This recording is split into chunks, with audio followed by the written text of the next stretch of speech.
talking to customers. I love to talk to people. I love to explain things that I know as far as like UV lights or how your furnace works, how your filter works. My name is Tom Gunther. My title is a lead install guy, and I have worked for Cardinal now for about a year. I like that it's a family-run business. I like the fact that my direct supervisor is the owner of this place. And I really like that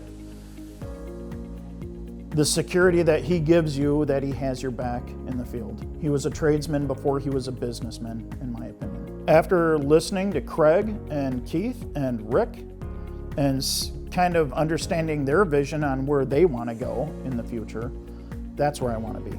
I want to be able to help build something.